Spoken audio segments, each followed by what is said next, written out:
Rick Grimes was a cop down in Georgia who was shot in the line of duty and wound up in a coma. By the time he woke up, society had collapsed and the dead were a-walkin'. He slept through the start of the zombie apocalypse. Against all odds, Rick finds his family, his wife Lori and son Coral. He goes to the Center for Disease Control in hopes they found a zombie cure. Unfortunately, they did not, and this place is self-destructing, so they leave the CDC a smoking ruin. In season 2, Rick comes to Herschel's farm, where he starts arguing with his best friend Shane, who thinks there's no room for morality in this new world. And so these two butt heads all season. Finally, Shane goes to kill him, but Rick kills Shane first. Then a bunch of zombies come, and they leave the farm a smoking ruin. Now, there was a lot of debating this season. The group voted on important decisions. But now Rick's had enough of that. If you want to stick with me, this ain't a democracy, it's a Ricktatorship. Now Rick finds a prison, which is a great place to live actually, because the high fences keep the zombies out. Except zombies always find a way in, and just then Lori goes into labor, gives birth to baby Judith, but Lori dies. No, Coral. Now we meet a mysterious new character with a sword and zombies chained to her. Yes, it's Michonne, a katana-wielding badass who travels with her pet zombies to mask her scent. She comes to the town of Woodbury, a successful survivors community with their charismatic leader, the governor. But naturally, turns out he's a villain, and he and Michonne don't see eye to eye. So Michonne joins up with Rick at the prison, and when the governor comes for him, they fight him off. Until he comes back for the sequel, Governor Round 2, Tank Boogaloo.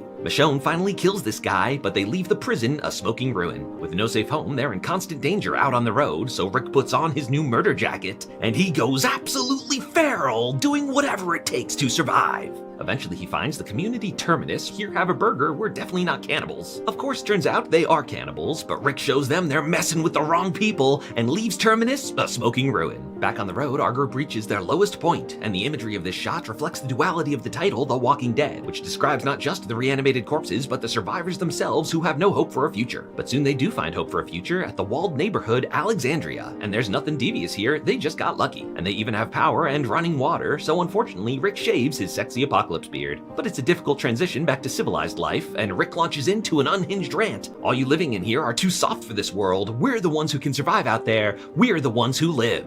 Luckily, Michonne is there to knock some sense into him, and Rick calms down, becomes a good leader. Alexandria faces a bunch of threats, but Rick and Michonne always manage to save it. In fact, these two have been living together as platonic roommates, but one day it's not so platonic, they get it on, and are together the rest of the series. As the group branches out, they meet other communities, like Hilltop, who becomes their ally. But there's bad groups too, like the gang The Saviors, led by Negan, The Walking Dead's biggest villain yet. The show went on, with Rick demoralized under Negan's rule, but it's Michonne who snaps Rick out of it, convinces him to fight back. She repeats his phrase from before, "We are the ones who live." And it becomes their couple's catchphrase to mean even when the odds are against us, we'll never give up and find a way to win. So to fight the Saviors, they'll need more allies. Rick recruits the Kingdom, where King Ezekiel has a pet tiger. Then there's the garbage people living at the dump, led by bad haircut Jadis. More on her later. She agrees to help fight the Saviors, but instead she sets Rick up. But their other allies stay true, and it's all-out war, which mostly involves wasting a bunch of bullets. But one major thing, Carl gets bit.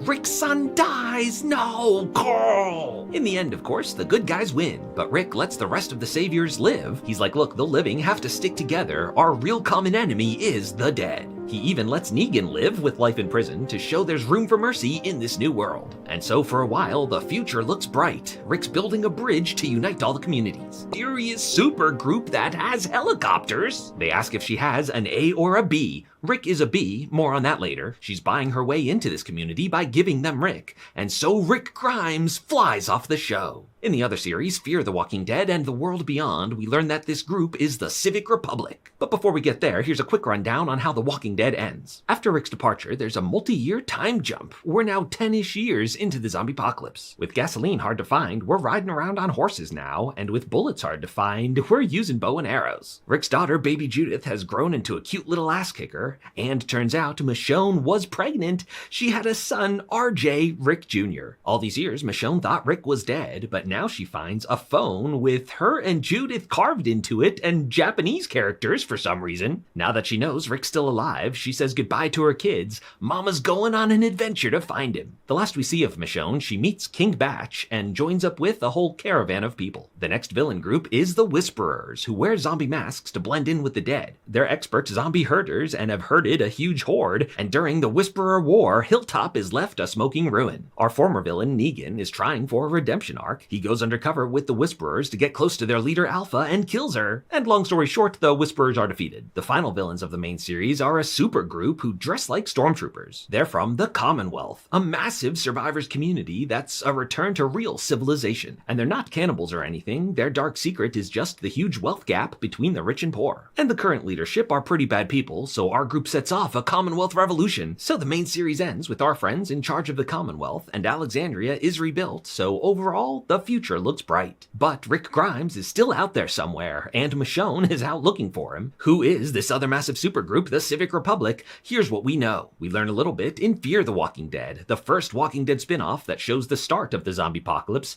you know, the fun part that Rick Grimes slept through. At first we follow the Clark family in Los Angeles, but the show's kind of rebooted to follow Morgan Jones in Texas. Watch my recap to get the whole crazy story. Most notably, Texas gets nuked, and so for a while it's the nuclear apocalypse in the zombie apocalypse. As for the Civic Republic with the three-ringed helicopters, we really don't learn very much. It starts when Al finds a zombie wearing this weird body armor and has sort of military-grade secret orders and stuff. They're called the CRM, the Civic Republic Military, and they're apparently incredibly well organized with supply drops all over the country. They have standing orders to kill strangers on sight. This one, though, mishears her orders and instead kisses a stranger on sight. But we finally learn more about the CRM in The Walking Dead World Beyond. It follows a group of young adults who grew up here in the zombie apocalypse. Watch my recap to get the full story. They're from a successful survivors community at the University of Nebraska who are allies with the Civic Republic, so we actually get to meet them a bit. But turns out they're not really allies because the CRM kills them all. It seems like they don't want any other communities that could grow and rival their own power. But our kids don't know that yet, and one of them is recruited to a Civic Republic Science Center where they are indeed researching how to cure the zombie virus. But in the classified section where the kids aren't allowed is the seedy underbelly of zombie research where they're killing people to get fresh specimens. And that's what they were talking to Jadis about. It seems like an A is a freshly bit person, Rick Grimes was a B, which we can assume is a person who was more useful alive. And giving them Rick successfully bought her way in because Jadis does show up on this show,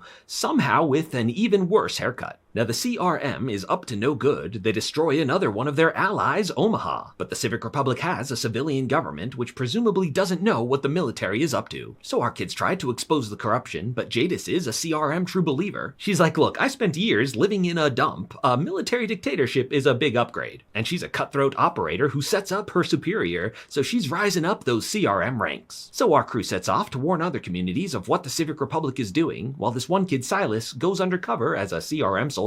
But Silas started off as a prisoner where he was using this stick on zombie cleanup duty, and that's the same jacket Rick Grimes was wearing, and he had that same weird stick. So it seems like Rick was maybe a prisoner who tried to escape but then was caught. But Rick and Michonne, the ones who live, nothing's gonna stop them from reuniting. Now you're ready for The Walking Dead, The Ones Who Live, which premieres February 25th on AMC and AMC+. Rick Grimes is back, so if you've ever been a fan of The Walking Dead, now's the time to get back into it. An epic zombie apocalypse love story featuring The Walking Dead's best characters, Rick and Michonne. What adventures will they overcome to reunite? And we'll finally really get to know the Civic Republic, the mysterious big bad of The Walking Dead universe. Early reviews are really good, so I recommend you check this one out. So click the link in this video's description to sign up for AMC Plus and start your free trial now. Then join in for the return of Rick Grimes in The Walking Dead, The Ones Who Live. If you liked this recap, hit that subscribe button for more of the best recaps of TV and movies.